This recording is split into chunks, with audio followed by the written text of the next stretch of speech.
अगर आपका form reject हुआ है, आप परेशान हैं कि भाई साहब क्या रीज़न है इसे रिजेक्शन का और मैं क्या ठीक करूं, तो पहले थोड़ा रुक जाइए। मैं आपको रिजेक्ट के रीज़न को सही तरीके से कैसे पढ़ा जाता है ये बता देता हूं। उसके बाद आप करेक्शन करने के लिए जाना। मेरा नाम सागर है, मैं पीएफ कंसल्टेंट हूं।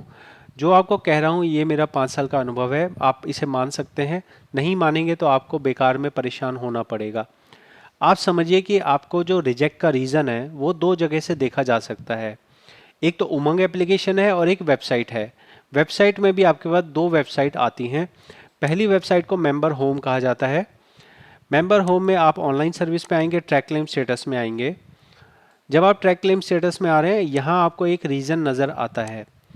कृपया करके यहाँ से रिजेक्शन के रीज़न को ना देखें। अगर आपका ट्रांसफ़र रिजेक्ट हो गया हो तो यहाँ पे आपको ट्रांसफ़र रिजेक्ट के लिए कोई भी रीज़न नहीं लिखा आएगा।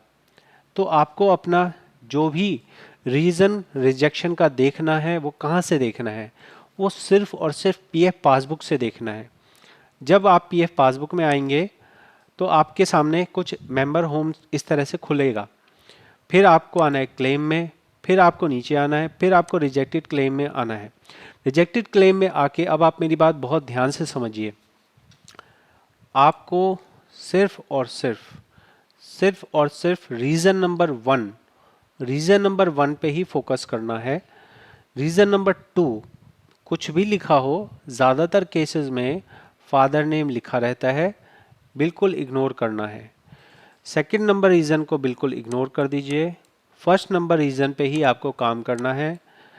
सेकंड रीज़न को मैं कभी देखता नहीं हूँ, फर्स्ट नंबर रीज़न को ही मेरे को देखना है। तो मैंने ये सारे सेकंड नंबर रीज़न काट दिए हैं।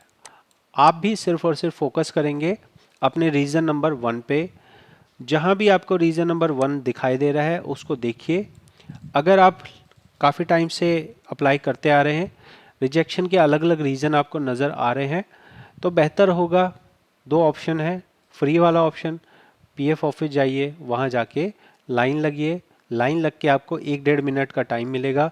खिड़की में से आप पूछिए, जो उन्होंने बता दिया आपने समझ लिया, आप उसे कर सकते हैं। दूसरा ऑप्शन है, मुझसे भी फीस पे करके कंसल्ट कर सकते हैं, जहाँ पे मैं आपके रीज़न को देखता हूँ, रीज़न को समझता हूँ और उसे कैसे रिजॉल्व करना है ये बताता हूँ। क्या मैं इसे रिजॉल्व कर सकता हूँ? अगर वो कोई ऐसी चीज़ हो जिसमें मेरे तरफ से मैं कोई डॉक्यूमेंट बनाऊँ या मेरे तरफ से मैं कोई फाइलिंग करूँ और वो ठीक हो जाए, तो मैं भी ऑनलाइन कर पाऊँगा। अगर फिजिकल जाना है या कंपनी में जाना है तो वो फिर आपको अपने पार्ट पे ही करना होगा। या फिर अगर आपका ऐसा केस है जहाँ पे कोई बड़ा अमाउंट हो, 20 लाख, 30 लाख, 40 लाख, 10 लाख, तो उसमें आपके लिए हम फिजिकली भी पीएफ ऑफिस विजिट कर सकते हैं। आपको अपने फर्स्ट वाले रीजन को ही समझना है। जैसा कि यहाँ पे एक जगह लिखा है नो पेंशन कंट्रीब्यूशन शोन, ठीक है, उसके बाद no FNF FPF contribution shown in PYBBM and TNMAS. तो ये सब चीज़ें जो है अलग अलग तरह से ध्यान से समझने की होती है।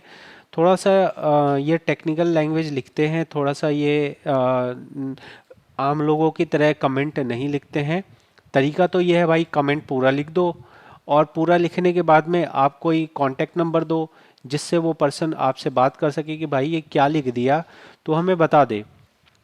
तो यहाँ बताने जैसा तो कोई माहौल रहता नहीं है।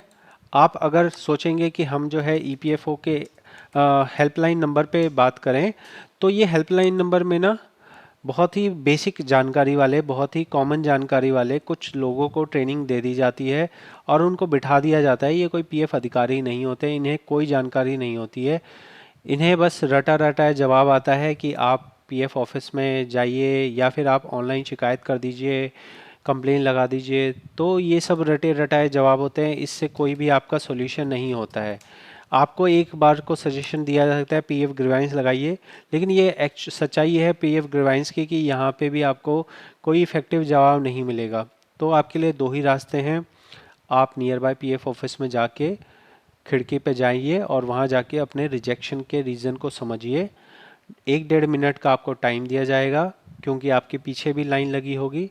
तो आपको जल्दी से अपनी चीज़ों को समझना है और आगे बढ़ना है, उसको ठीक करना है। दूसरा पॉइंट, कंसल्टेंट से कंसल्ट कीजिए, प्रॉपर आपको बताया जाए कि ये तरीका, ये डायरेक्शन आपको फॉलो करना है, उस डायरेक्शन को फॉलो कीजिए, तभी जाके ये रिजेक्शन आपका ठीक होगा।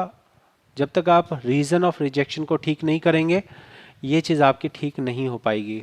मैं आपको यहाँ पे जो कह रहा हूँ ये मेरा अपना अनुभव है, आप इसे फॉलो करेंगे आपको फ़ायदा होगा। आप मेरे चैनल को सपोर्ट कर सकते हैं सब्सक्राइब करके, आप पर्सनल कंसल्ट कर सकते हैं। मिलेंगे अगली वीडियो में। बहुत बहुत धन्यवाद।